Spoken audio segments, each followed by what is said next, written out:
Hey everybody, how you doing? I'm Dr. Boyce Watkins from the Black Business School and the Black Wealth Boot Camp, which is housed in the Black Business School. Someone sent me a note today after I posted something on Facebook, and I'd mentioned that the best thing about starting a black business is that you have the ability to hire black people.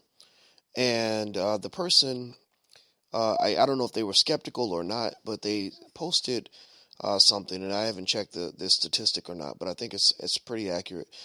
They said that out of 2 million black businesses, 94% of them don't have any employees.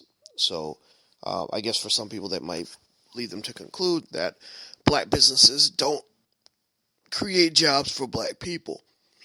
Well, the first thing I want to throw out there is that 1% of 2 million is what, 20,000. So 6% is 120,000. So if only 6% of all black businesses hire any employees, then that's 120,000 jobs in the black community. 120,000 jobs would feed, let's say it feeds 120,000 families, and each family has an average of 2 or 3 kids. So you're talking about 250,000 to 500,000 people. But we'll see, 120. Yeah, 120 times 2 would be 250,000, right?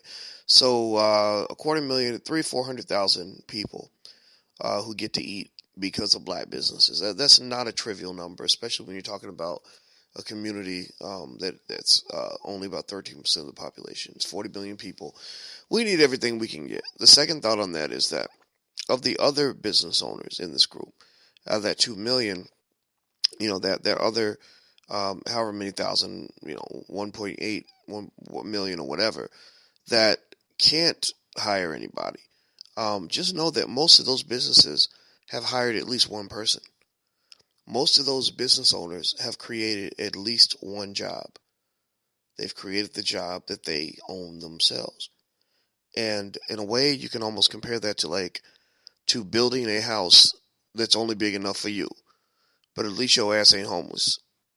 And remember, every one of these people, many of them, have other people that they're hooking up, that they're taking care of. Somebody that's eating off of that.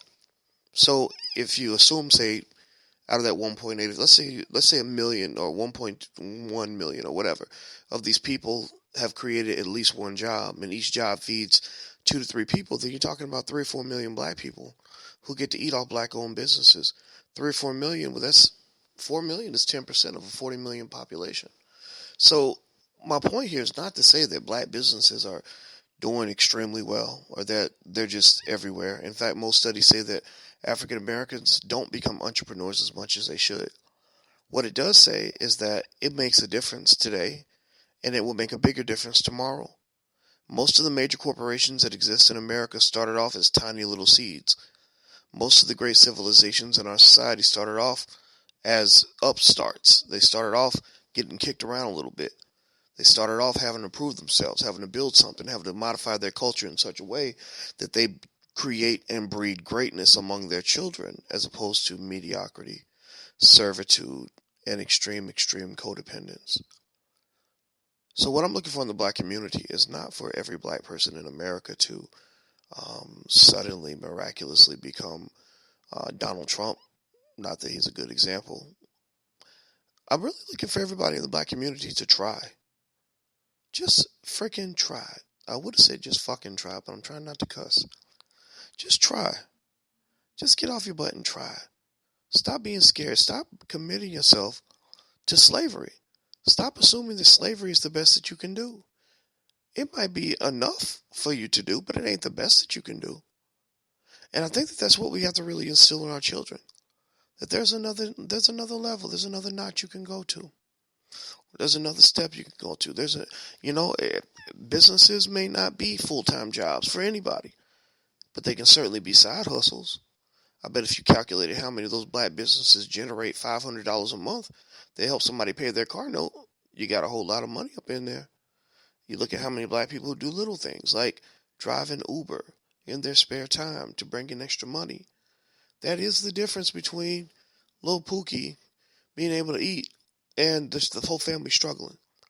So don't let anybody put shame in your game and make you feel ashamed of what you have and what you built. Don't let anybody make you feel like what you have is inferior, not good enough. Because I'm going to tell you what, I will vote for the independent black man over the corporate type any day of the week. It doesn't mean that the corporate types aren't successful. If you are in that category, I'm not clowning you. But I'm sitting here telling you that the people who start their own thing are the ones who own the future. They're the ones who have a chance to really do something special. If you're part of the corporate machine, unfortunately, the most that you're going to get to do is dedicate your life to the corporation, and then you die. And then the corporation pretends like you were never there. You can't pass that job to your children. So keep that in mind as you move forward, and don't let anybody make you feel bad about what you got. You're meant to be great. Go for it. Well, I'm Dr. Boyce Watkins from the Black Business School.